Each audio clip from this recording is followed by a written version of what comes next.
और एक निवेदन करता हूँ वो बच्चा जो सबसे पहले मैंने सूची आज के 2007 में मैंने सुनी थी। आप मैंने कल सुनने कराया था पिछला वाला का झोली गाँव था, वहां पर एक सबसे सामने में जी रहा हूँ, हर मंच पर जाता हूँ। इसी तरह से सुनता है अहमद रंग की होली और खेत पिता सपुत पाई है रंगोलिया की डोली। मैं तो आपसे निवेदन करूंगा इसी के साथ बात करें। सबसे पहले आप सबके श्री चरणों में हमारा प्रणाम निवेदित है। नवयुग जन चेतना सेवा संस्थान के इस कार्यक्रम की जितनी भी प्रशंसा की जाए वह कम है। आपने ग्राम विकास अधिकारी बहुत देखे होंगे, वो करोड़ों के मालिक हैं, बड़ी महंगी महंगी गाड़ियों में चलते हैं, लेकिन हम पूरे विश्वास के साथ हम 15 वर्षों की अपनी संगत के अनुभव पर अपनी बात को आपके समक्ष पुनः दोहराना चाहते हैं कि यह पागल ग्राम विकास अधिकारी पूरे जिले में इकलौता है, बहुत सा वेतन पाता है, लेकिन उसे अपने परिवार के साथ आपकी वेदनाओं का जो दर्द रहता है, जो अनुभूति रहती है, उसी को आपके दर्द को बांटने की कोशिश के तहत वो व्यक्ति इस तरह से न जाने कितने आयोजन करता है। अदम गोलजी साहब की दो पंक्तियां याद आती हैं कि कीमत तो बढ़ गई बहुत शहरों में धान की, बेटी विदा न हो सकी लेकिन किसान की। ओहदा कुर्सी परस्त लोगों ने कुर्सी के वास्ते सूरत की बदल दी मेरे हिंदुस्तान की। तो यह पंक्तियां यूं ही किसी व्यक्ति ने किसी शायर ने नहीं लिखी, उसने वो जीवन जिया।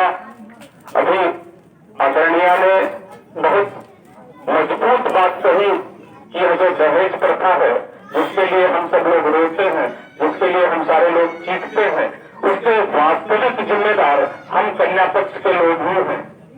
एक हम अपना वाकया आपको बता दें।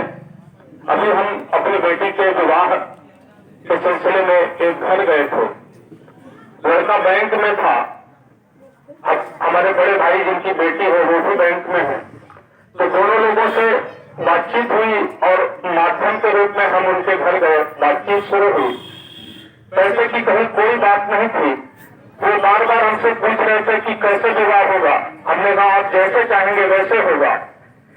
ये बात बढ़ते बढ़ते जब तिथियों के निर्धारण तक पहुंची तो लड़के के पिता ने अपने बहनोई को आगे करते हुए कहा कि भैया तो जीजा आए हैं, वो आपसे बात करेंगे। रात में 10:30 बजे उनका फोन आया, मैं पहुंचा तो बात हुई कि भैया कैसे क्या करेंगे। तो हमने कहा कि ये प्रश्न हमसे 100 बार हो चुका है, हम जानना चाहते हैं कि आप हमसे जवाब क्या चाहते हैं। तो उन्होंने कहा कि नहीं, वो कैसे क्या होगा। तो हमने कहा अब हम आपकी बात पूरी तरह समझ रहे हैं, तो आप एक पर्चा बना दीजिए।